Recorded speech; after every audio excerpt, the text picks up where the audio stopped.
Bien, buenos días. Vamos a iniciar con el repaso. Vamos a hacer un repaso el día de hoy. Voy a compartirles pantalla ahorita para que podamos comenzar.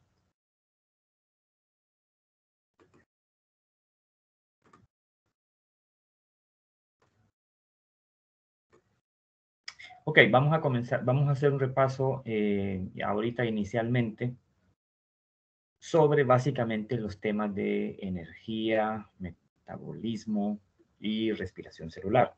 Por la tarde yo voy a continuar haciendo un repaso de lo que es la fotosíntesis, pero por ahorita vamos a repasar energía, metabolismo y respiración celular aerobia y aquel proceso anaerobio que también se ve en las células. Bueno, eh, si recuerdan, habíamos visto en algún momento que lo que permite, digamos, entre otras cosas, lo que permite que haya vida en este planeta es un flujo continuo de energía que viene del Sol.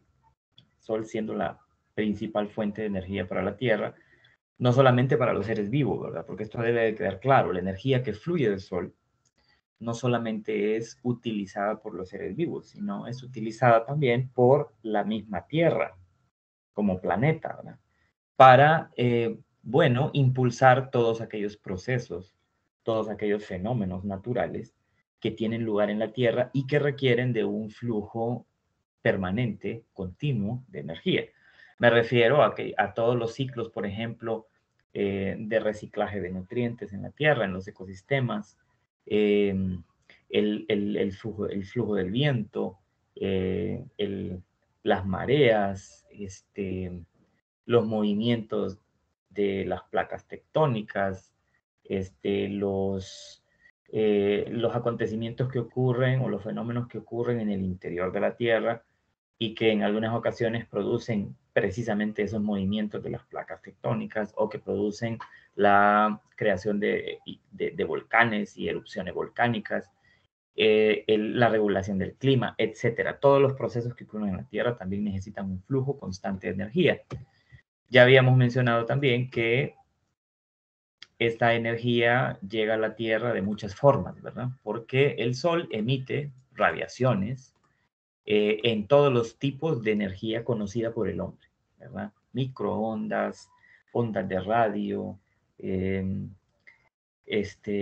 luz ultravioleta, luz visible, también viene del sol la radiación infrarroja, etcétera. Entonces, que todas las radiaciones de una u otra manera modifican lo que ocurre en el planeta Tierra, permiten la vida también, ¿verdad? Por supuesto. Y que esas manifestaciones energéticas en algunas ocasiones las vemos como, por ejemplo, en las tormentas. Los rayos que vemos son una descarga de energía que se genera en la atmósfera y que hace posible muchas cosas. De hecho, la energía de los rayos hace posible que el suelo eh, de la superficie terrestre pueda recibir nitrógeno, por ejemplo, del aire y permitir el crecimiento de plantas, pero también los rayos permiten, digamos, que también haya un aporte de ciertos elementos naturales que están en el aire y que esos elementos en el aire son capturados por el rayo, digamos, e introducidos en el agua también, ¿verdad? Porque recuerde que no solamente la superficie de la Tierra produce alimentos, sino que también en los cuerpos de agua dulce o en los cuerpos de agua salada que hay en la Tierra, pues también hay muchos seres vivos que producen alimento y que necesitan un flujo continuo de energía para que eso ocurra. Nuestro mismo cuerpo, ¿verdad? Es un sistema en donde la energía fluye, ¿verdad? Muchas veces esa energía eh, o casi siempre, mejor dicho, la energía que fluye en nuestro cuerpo, pues es obtenida a través del alimento. Esto lo hemos repetido muchísimas veces, ¿verdad? Porque recuerde que nosotros, los seres humanos, así como los animales en general, no somos organismos fotoautótrofos que fabricamos nuestra propia comida a partir de la luz del sol. No lo hacemos. Tenemos que consumir, ingerir alimentos para que mediante nuestro metabolismo celular, esa energía contenida, esa energía almacenada, potencial en los alimentos, pueda llegar a nuestras células, de todos nuestros tejidos, de todos nuestros órganos, e impulsar la transformación de esa energía en energía química, en energía cinética, que haga posible que nosotros nos movamos y que nuestras células puedan realizar todas sus actividades, ¿no? Claro, por supuesto, hay muchas formas de energía, inclusive dentro del mismo cuerpo. En nosotros fluye una corriente eléctrica a través de nuestros nervios, de nuestras células nerviosas, y esa corriente eléctrica sufre igual por el metabolismo celular, sufre transformaciones, porque recuerde que de acuerdo a la primera ley de la termodinámica, la energía no se crea ni se destruye, solo cambia de forma, solo se modifica. Y entonces, como producto del metabolismo celular, por ejemplo, la energía que nosotros recibimos del exterior por la comida, gran parte se transforma en energía química que ayuda a nuestras células a realizar trabajo, pero otra parte usted sabe que se pierde de nuestro cuerpo, no es que se destruye, sino que no la aprovechamos en nuestro cuerpo y sale de nuestro cuerpo en forma de calor, ya sea a través de la piel o ya sea a través de las excreciones, ¿verdad? La orina, las heces. Y entonces vemos entonces cómo realmente la energía siempre está fluyendo. La energía siempre está llegando al planeta, siempre está llegando a los seres vivos, a los ecosistemas, y está impulsando permanentemente la vida y los procesos y los fenómenos naturales que ocurren en la Tierra, constantemente. Ya sabíamos que, esto es importante, que la energía desde el punto de vista biológico debe de entenderse como la capacidad que tienen nuestras células para realizar trabajo o para transferir calor de una parte del cuerpo a otra. Eso es energía para nosotros, desde una visión biológica, ¿no? Es esa fuerza que hace capaz a nuestras células de vivir, ¿no? Que puedan realizar todas sus actividades, las células.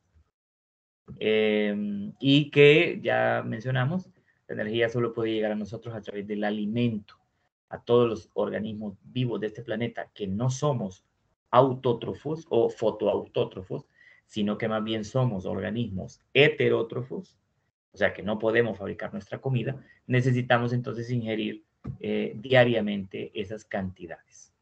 Bueno, nuestro cuerpo es un sistema abierto en donde recibimos materiales, energía.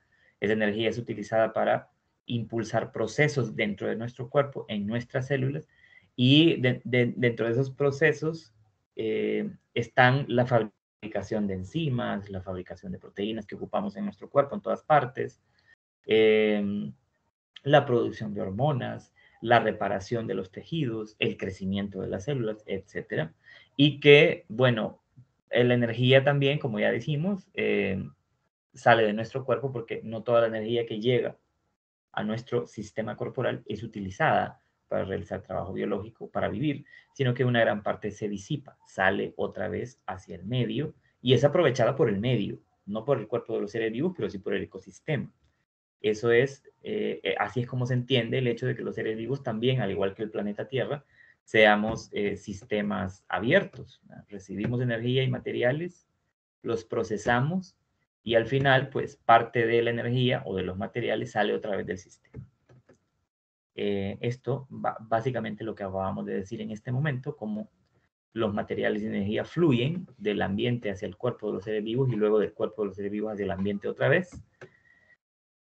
Hablamos de la energía potencial, de la energía cinética y qué quiere decir cada una. Potencial, la energía de reposo, ¿verdad? Cuando un cuerpo, el cuerpo de un ser vivo, está en reposo o cuando un objeto está en reposo, exhibe o contiene energía potencial, que es energía de posición, ¿verdad? Energía almacenada que no está produciendo en ese momento un movimiento o que no está produciendo ningún o no está impulsando ningún proceso en ese momento.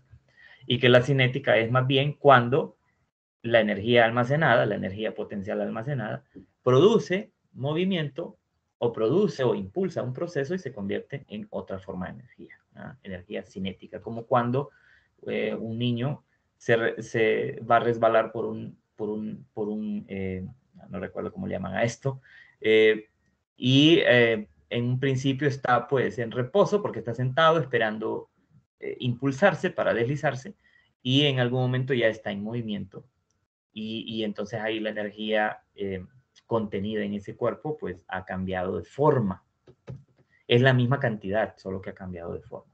Las primeras y la segunda ley de la termodinámica importantes, ¿verdad? Porque la primera nos dice claramente de que la energía no se crea ni se destruye, sino que cambia de forma nada más en todo el planeta Tierra. Y la segunda que nos dice que cada vez hay menos cantidad de energía útil para realizar trabajo biológico en la Tierra y en el universo mismo. O sea, en otras palabras, la segunda ley de la termodinámica lo que nos dice es que la mayor parte de la energía en el universo, no solamente en la Tierra, está convirtiéndose en calor. Entonces, entre más calor hay, menos energía disponible hay para los seres vivos, para que estos puedan realizar trabajo biológico, para que sus células puedan funcionar. Eso es una situación que en algún momento pues, va a determinar que ya no haya vida en este planeta, ni en el mismo universo.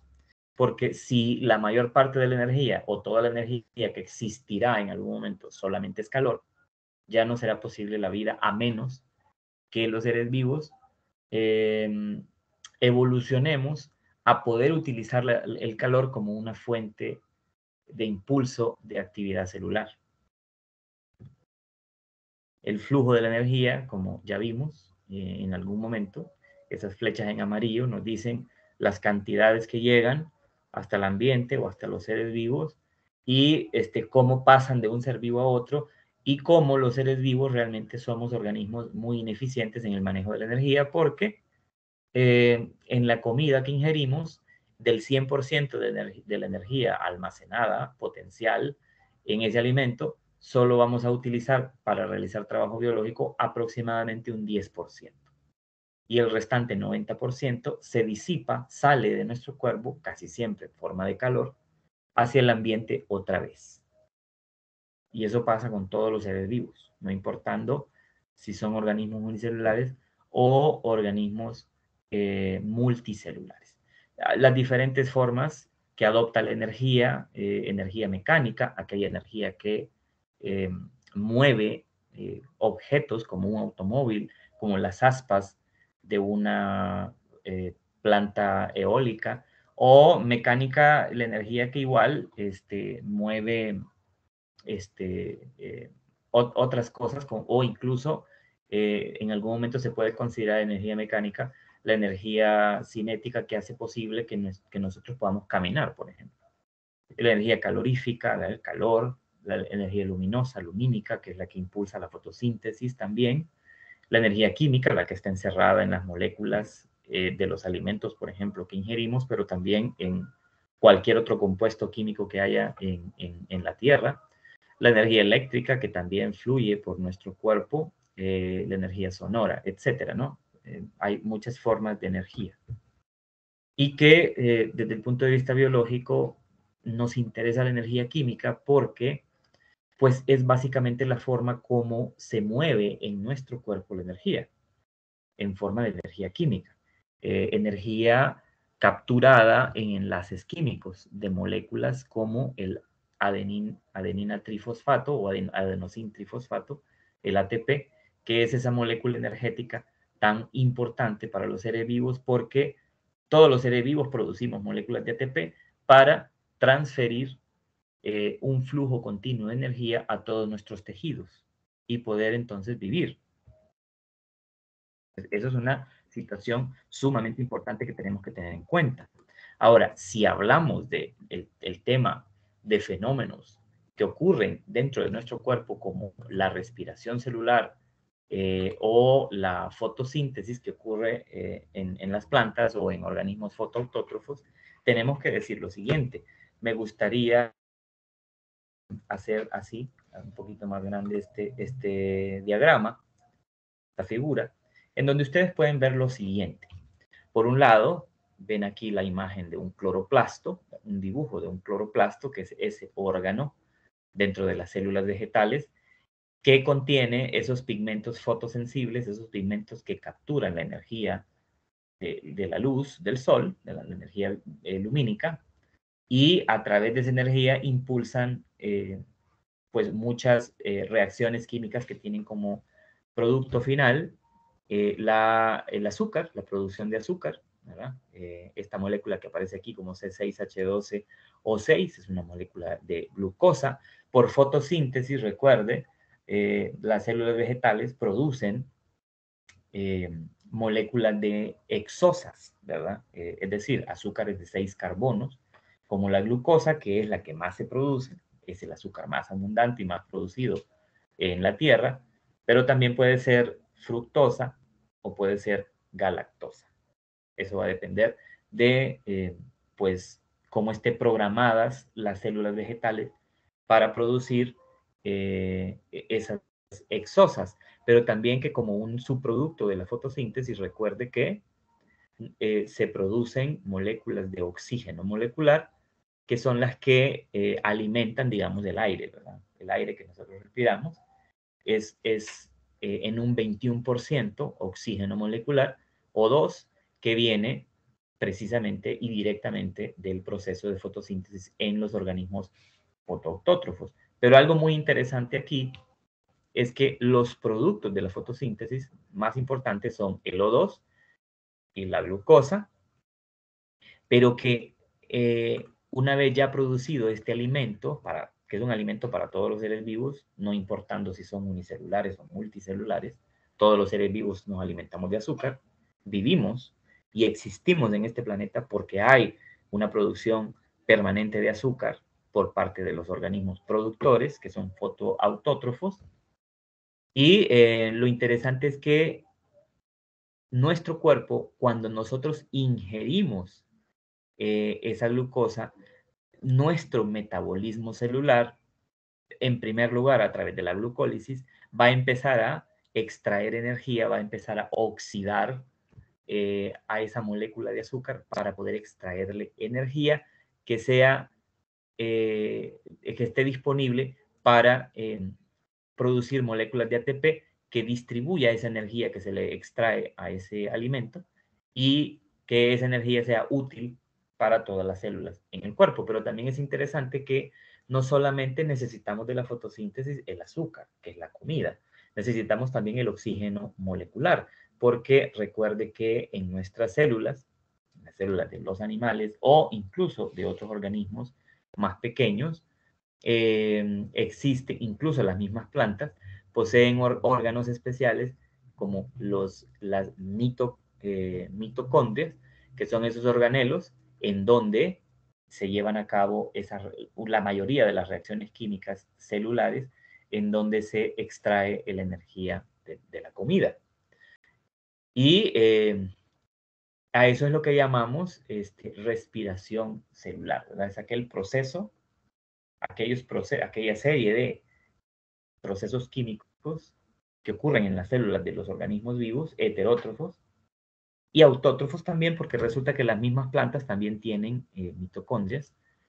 Eh, y ese proceso de respiración celular es básicamente la transformación química del alimento en energía, que ocurre en las células del cuerpo y especialmente en esos organelos llamados mitocondrias, y que es un proceso que se lleva a cabo en presencia de oxígeno molecular. El oxígeno es una molécula importante para que se lleve a cabo ese proceso. Si no hay oxígeno, ya no se llama respiración celular, sino es un tipo de extracción de energía en ausencia de oxígeno, ¿verdad? Que son procesos anaerobios.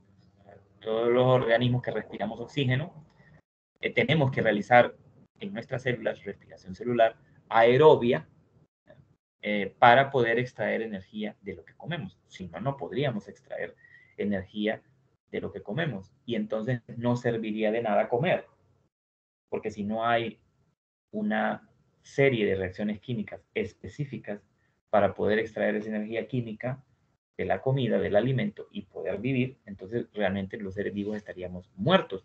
Pero una cosa también importante es que miren que los dos procesos están conectados, fotosíntesis y respiración celular. Y están conectados muy, muy simple la razón. Bueno, los productores los organismos fotoautótrofos, o también denominados autótrofos, que no solamente son las plantas verdes, sino que también recuerde en cuerpos de agua dulce o en cuerpos de agua salada, son las algas unicelulares que viven ahí, hacen fotosíntesis, y también en agua y en tierra un pequeñísimo grupo de bacterias que se llaman cianobacterias, también pueden realizar fotosíntesis, pero realmente quien da de comer, quien produce el alimento para los organismos acuáticos o para los organismos terrestres, son principalmente las plantas y las algas unicelulares. Y entonces vea cómo para que se dé la fotosíntesis, recuerde, se necesitan insumos. ¿Ah? Los insumos son todos aquellos materiales que usted ocupa para producir algo. Por ejemplo, si usted va a hacer el almuerzo hoy, usted necesita, si va a ser, digamos, un bistec, usted necesita insumos para poder realizar o cocinar ese almuerzo. ¿Qué necesita? ¿Cuáles son sus insumos? Bueno, necesita carne de bistec. La cantidad va a depender del número de personas que usted va a alimentar. Va a necesitar ajos, cebolla, va a necesitar otros insumos como por ejemplo arroz, si va a agregar arroz, va a necesitar sal, y todos esos materiales son insumos que usted necesita para producir el alimento o para generar el almuerzo. Entonces, los insumos que necesitan los organismos autótrofos para realizar fotosíntesis son, por un lado, energía, ¿verdad? Porque la energía es la fuente, la fuerza que impulsa todas esas reacciones químicas que ocurren en la célula. Entonces, se necesita una fuente externa de energía que es la energía lumínica que viene del sol. Se necesitan también producirse enzimas que aceleren o que produzcan esas reacciones químicas. Se necesita agua, es un insumo importantísimo en la fotosíntesis. Si no llega agua hasta los cloroplastos y tilacoides, no, simplemente no se da la fotosíntesis. Y también se necesita en algún momento CO2, ¿verdad? CO2, que viene del aire también y que entra por los estomas hasta las hojas, hasta los cloroplastos.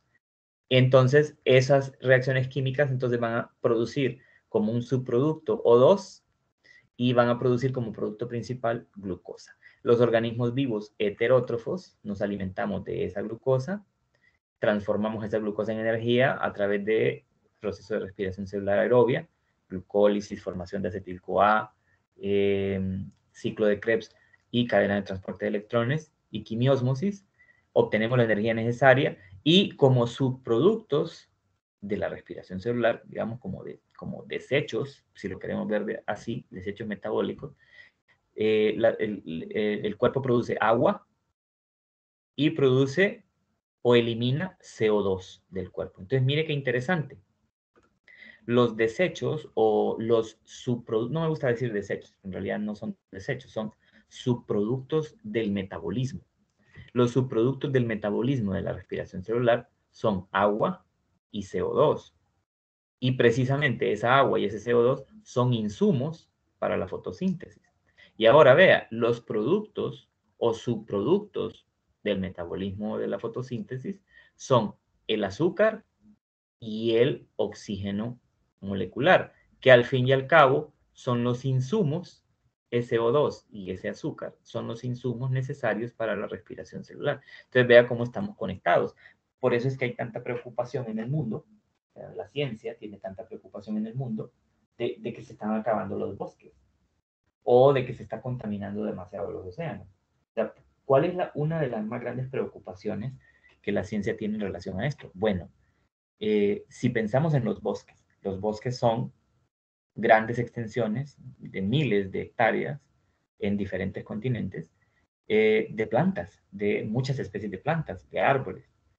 ¿Y qué es lo que hacen esas plantas? Fotosíntesis, producen comida y son las que producen el oxígeno molecular que usted y yo respiramos para poder vivir.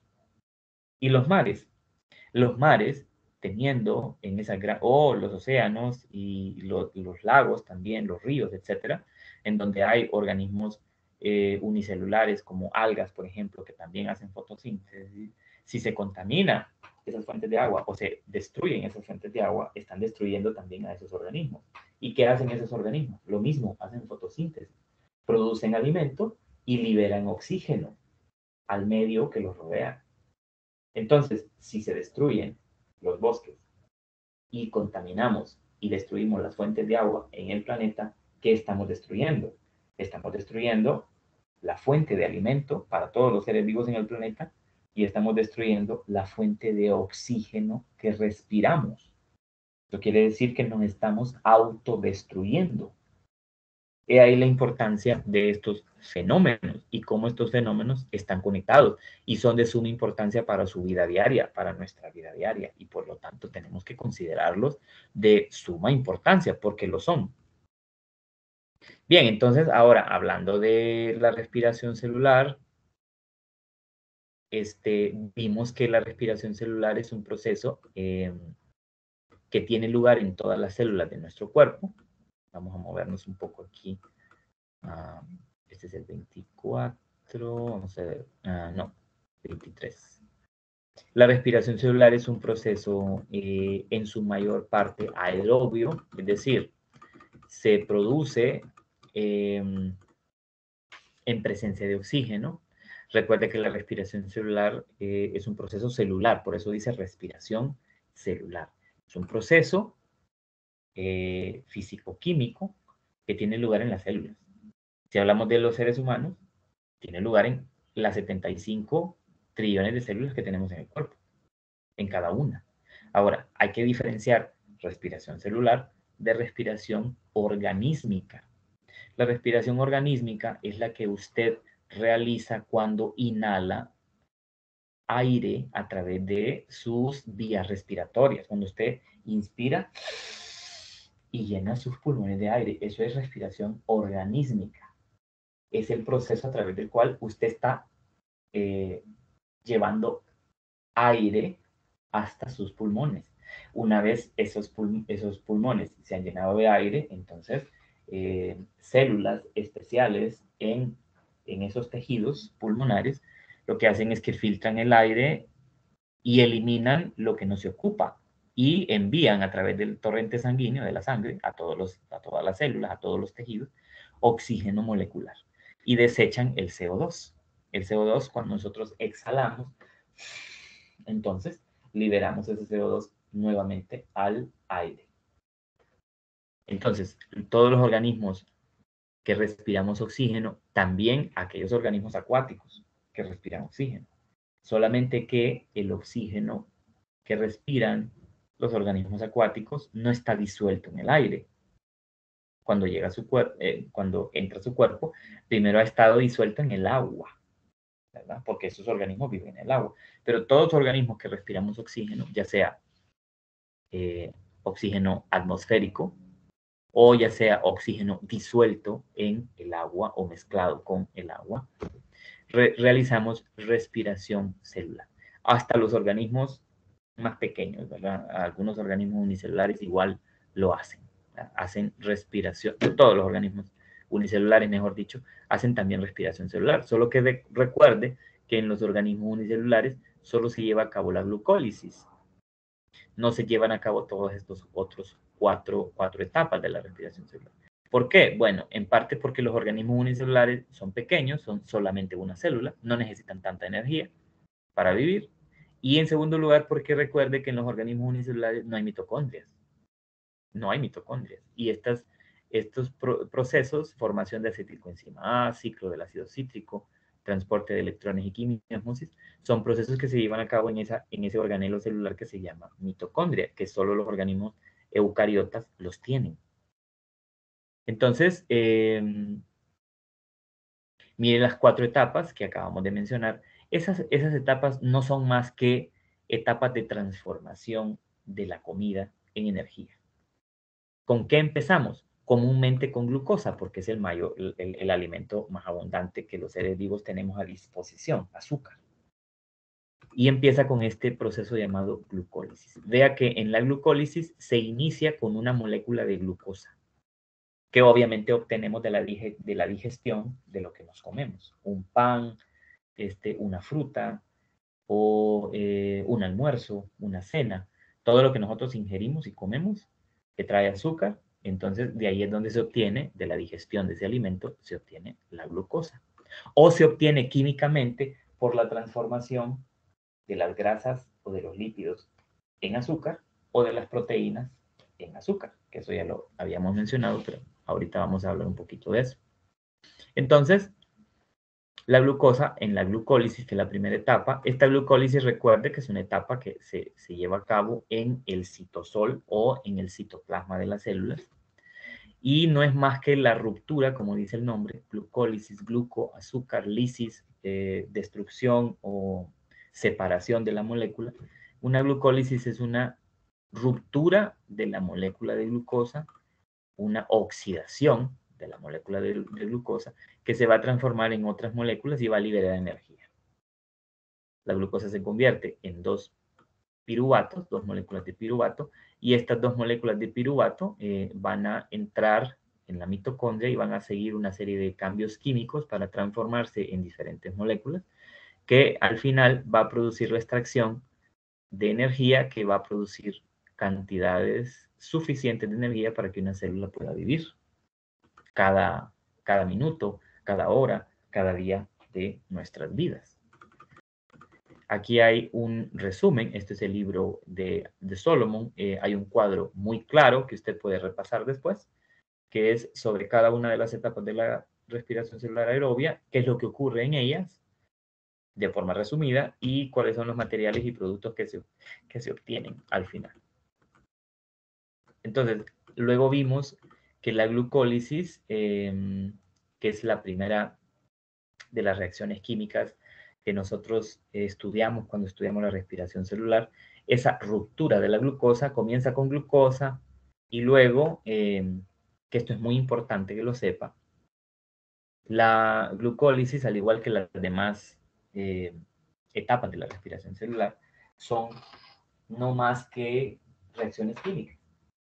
Son procesos químicos, procesos de transformación de una molécula en otra molécula, con la consecuente liberación de energía. O sea que la respiración celular es un proceso catabólico. ¿Por qué es un proceso catabólico? Bueno, es un proceso catabólico porque recuerde, el catabolismo celular son todas aquellas reacciones químicas que transforman moléculas grandes en moléculas más pequeñas y liberan energía en el proceso.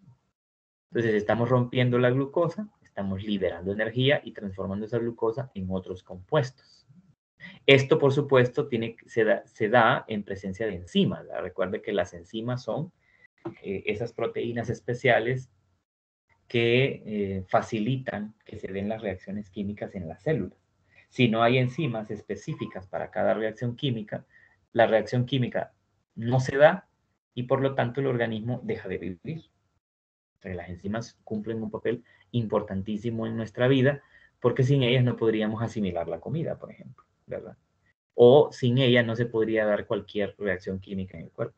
Todas las reacciones químicas que ocurren en nuestro cuerpo, todas, absolutamente todas, que son miles de millones de reacciones químicas, todas tienen lugar o se pueden dar en nuestras células, en nuestros tejidos, porque hay enzimas específicas que hacen posible que esas reacciones se den. Entonces, las enzimas son sumamente importantes.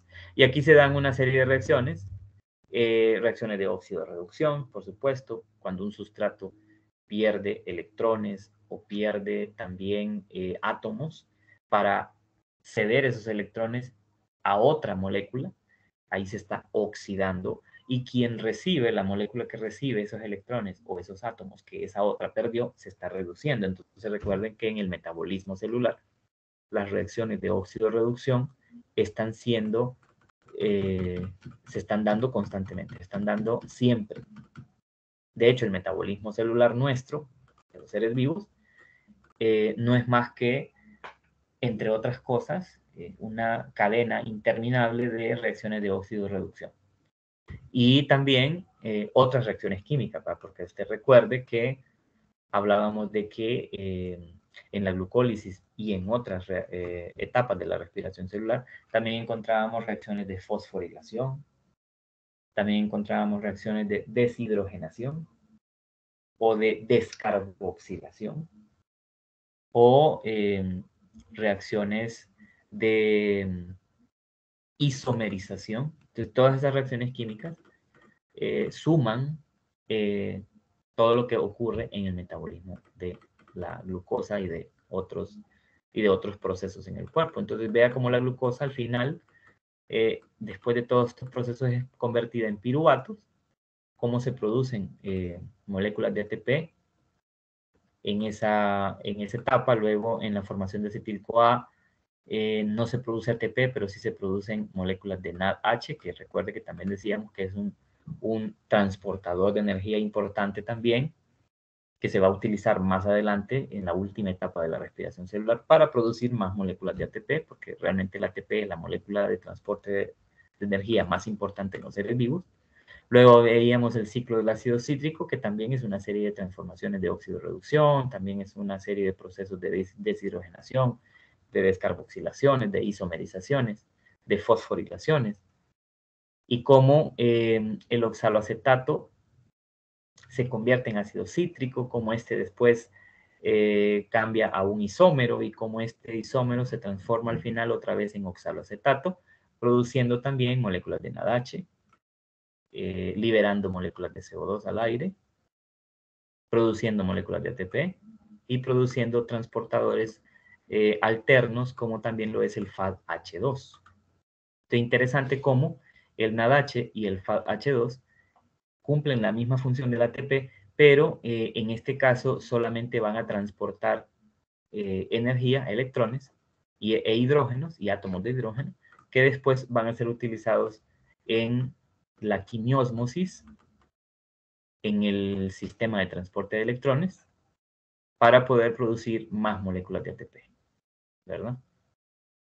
Entonces, esto es importante que usted, si tiene algunas dudas, lo repase. Yo les menciono siempre que también hay muchos videos en internet que son muy buenos, muy cortos y explicativos sobre lo que es glucólisis, sobre lo que es respiración celular en conjunto o cada una de las etapas. Hay muchos videos muy cortos y muy buenos que explican esto y que ayudan, después de la lectura, ayudan a que uno pueda comprender mejor cómo será el proceso. Es un proceso complejo, tiene muchas partes, usted lo sabe muy bien.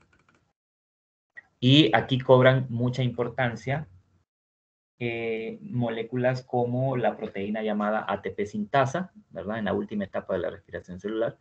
Porque recuerde que esta proteína transmembrana, porque es una proteína transmembrana, aquí se puede ver. Recuerde que transmembrana quiere decir que atraviesa completamente la membrana de ese organelo, en este caso la mitocondria, y que esa ATP sintasa es una proteína que sirve como un motor que genera energía suficiente para producir ATP. Lo que hace esta ATP sintasa es aprovechar la energía de un gradiente de protones, o sea, bombea, digamos, protones de hidrógeno, hasta el interior, hasta la matriz de la mitocondria, y por cada 2 o 3 protones de hidrógeno que está bombeando esta proteína, se genera suficiente energía, digamos, como energía estática, para poder fosforilar o agregarle fósforo al ADP y reducirlo en ATP. Y es así como se producen la mayor parte de las moléculas de ATP en la respiración celular, en la última etapa por quimiósmosis, ¿verdad? Y recordar que es el NADH y el FADH2 las moléculas energéticas, los portadores de energía, que vienen a entregar esos electrones a esta última etapa para poder producir esos ATP.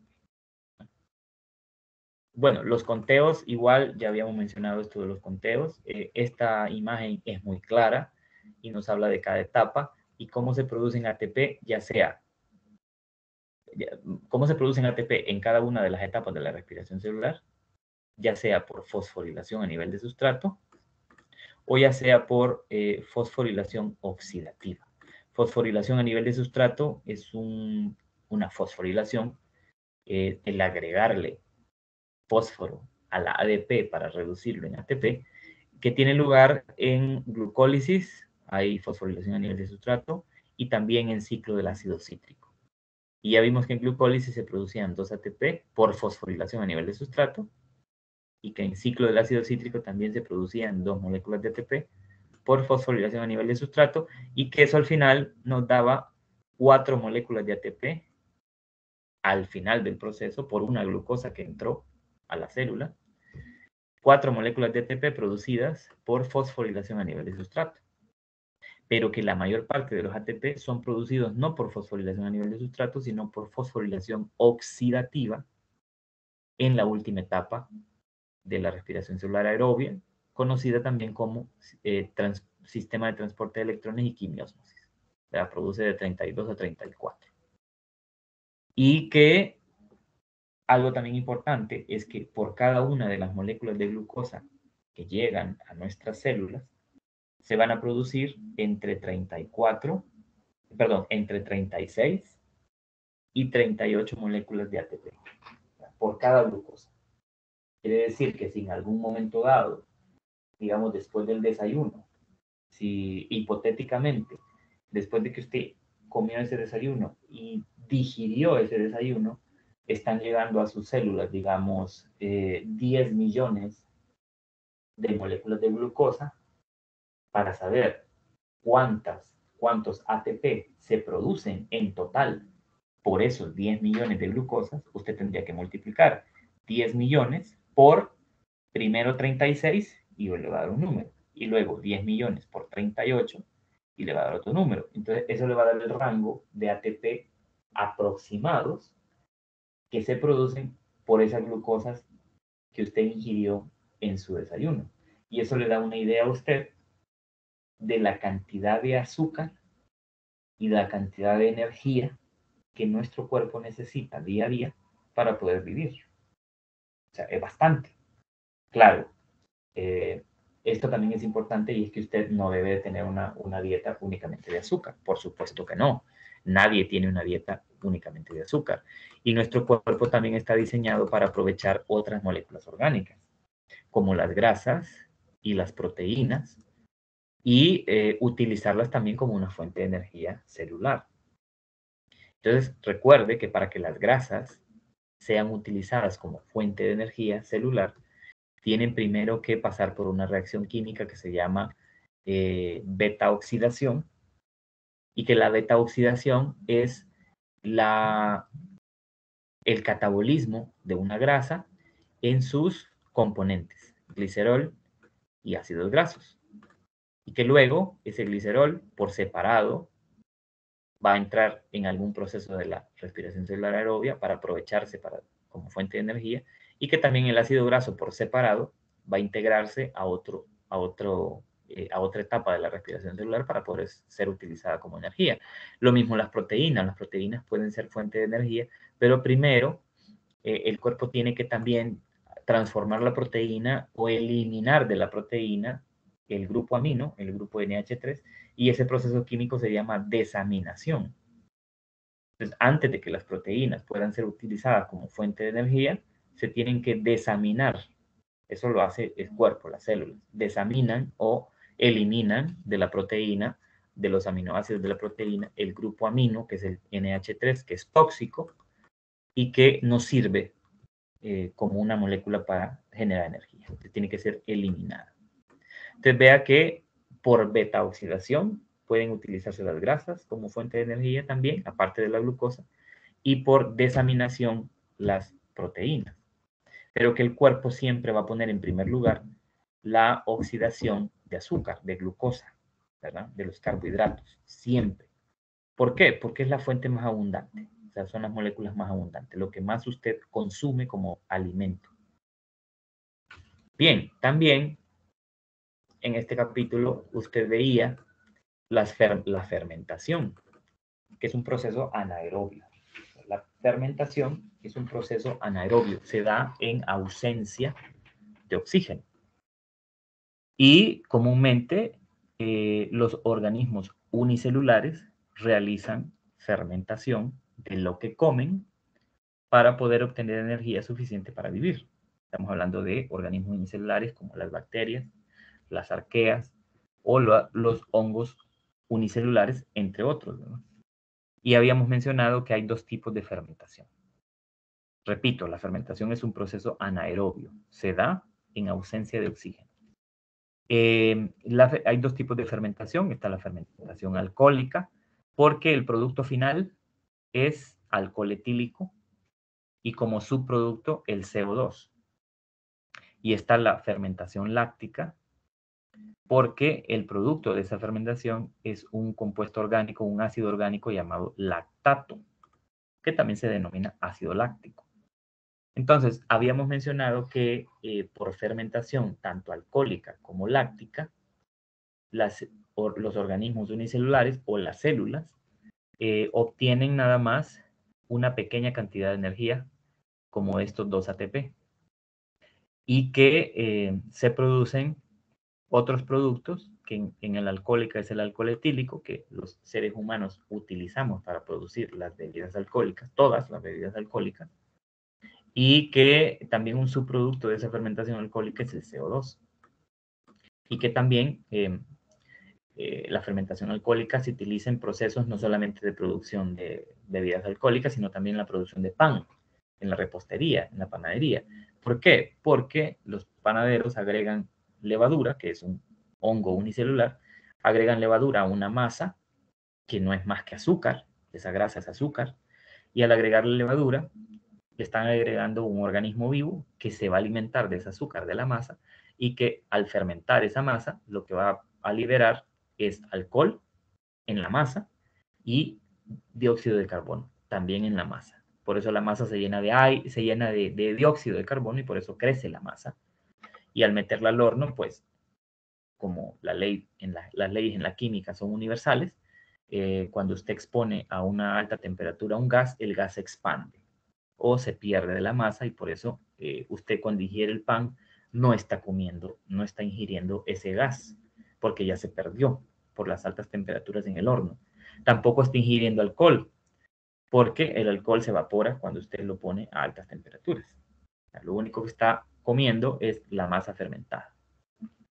Y en el caso de la fermentación láctica, también interesante porque, por ejemplo, bacterias que realizan esto o algunas células incluso de organismos multicelulares como nosotros mismos, al final de la glucólisis en esa fermentación se produce lactato o ácido láctico, que es un compuesto que se acumula, por ejemplo, en los músculos, si hablamos de nosotros, porque en nuestras células musculares, aquí en este músculo esquelético que nosotros tenemos, se puede realizar, las células musculares pueden realizar fermentación láctica en ausencia de oxígeno. Eso es en aquellos momentos en que usted está haciendo una actividad física y por estar haciendo actividad física se agota el oxígeno de ese tejido, de ese músculo, y la célula no puede quedarse cruzada de brazos y dejar de obtener energía porque se muere. Entonces tiene que cambiar a una fermentación láctica para, aunque sea, producir pocos ATP en ausencia de oxígeno, mientras otra vez el oxígeno llega cuando usted empieza a hiperventilar y a tragar aquellas bocanadas de aire. Mientras llega ese oxígeno, entonces nuestras células musculares hacen fermentación láctica, pero por unos segundos, ¿verdad? No es en minutos, es por segundos, ni siquiera un minuto, porque entonces la célula moriría, porque la célula necesita muchos ATP. Pero mientras llega el oxígeno, entonces nuestras células pueden realizar fermentación láctica y como lo que se produce es el producto llamado ácido láctico o lactato, ese lactato se acumula en nuestros músculos y es ese ácido el que hace que nuestros músculos nos duelan muchísimo después de realizar esa actividad física, ¿verdad? Cuando tenemos aquella fluxión de que no nos podemos ni mover, es porque en nuestros músculos hay acumulación de ácido láctico y eso es una evidencia clarísima de que nuestros músculos, nuestras células musculares hicieron esa fermentación láctica cuando no había suficiente oxígeno en ese músculo para no morirse, ¿verdad? Para no morir. Y otra cosa importante de la fermentación es que recuerde, es un proceso anaerobio, tiene lugar mayormente en los organismos unicelulares, pero también ya vimos células eucariotas como las nuestras, nuestras células musculares, y en otros animales igual pueden realizar esa fermentación láctica. Y vea que la fermentación en general solo es glucólisis. No hay otra etapa de la respiración celular que se ve ahí, porque esto es una respiración celular, pero anaerobia, no es aerobia. Entonces solo necesita glucólisis. Recuerde que no hay otras etapas del proceso de respiración celular aquí, porque los organismos unicelulares no poseen mitocondrias, y en el caso de las células musculares, solamente es una vía alterna para producir un poquito de energía mientras regresa el oxígeno a los tejidos. Bueno, me voy a quedar ahí. Necesito que si tienen preguntas, pues con toda confianza las hagan. Recuerden que el examen de esta tercera unidad es el miércoles. Este miércoles 23, a las 4 o 5. Entonces, si alguien tiene alguna pregunta en relación a esto, de lo que ya leyó o lo que acabamos de ver ahorita, el repaso, podemos disipar la duda y de esa manera que los demás aprovechen, ¿verdad? Si hay una pregunta o algunas preguntas. Te dejo el micrófono abierto un momento para que usted pueda hacer las preguntas que requiera.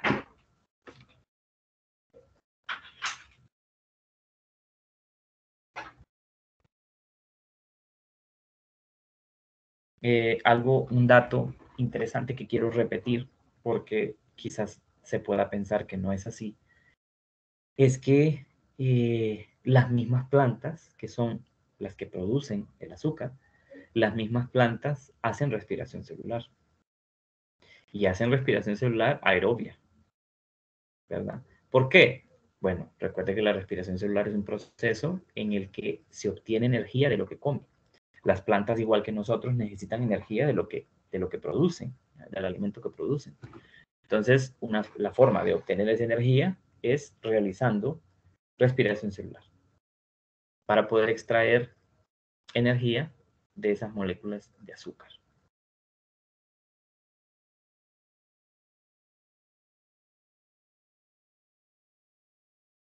Bien, recuerde que tiene aún bastantes horas para poder repasar las cosas que de repente tenga algunas dudas. Siempre recomiendo que si quiere ver información extra, lo vea en forma de videos y se vaya a YouTube. YouTube es una fuente muy buena donde hay videos muy buenos que son cortos, algunos, la mayoría son muy cortos, de 5 minutos, 6 minutos por mucho, y que resumen las etapas. Las resumen de manera muy, muy sencilla, clara, y eso es una forma de repasar muy buena para evitar que uno tenga problemas al final de la lectura, porque de repente se le escapó algún detalle, ¿verdad? Entonces, el examen está diseñado para únicamente evaluar que usted entendió el proceso, ¿verdad?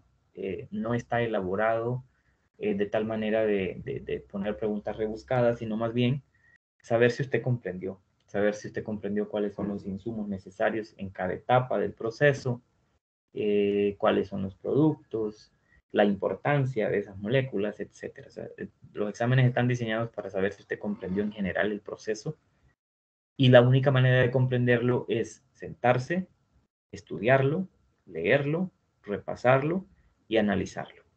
Es la única forma. Bien, entonces si no hay preguntas, son las 11:58 de la mañana, casi las 12 ya. Terminaríamos ahí. Y recuerden, yo no les había puesto a ustedes el acumulativo de 1%, ¿verdad? Ahí yo fui el que les quedó mal ahí por razones no deseadas, pero yo no se los coloqué. Se los voy a poner mañana es martes, mañana se los voy a dejar ahí a la hora de clase, ese acumulativo pendiente de 1 punto que siempre tiene que ver con procesos de respiración celular y fotosíntesis. Entonces, mañana se los dejo ahí en el aula a las 11 para que lo puedan llevar a cabo, para que lo puedan realizar. Bien, con eso me despido. Terminamos ahí. Pendientes mañana a la hora de clase para su actividad acumulativa de 1% pendiente y el miércoles a las 4 para el examen. Que tengan un buen día, buen provecho.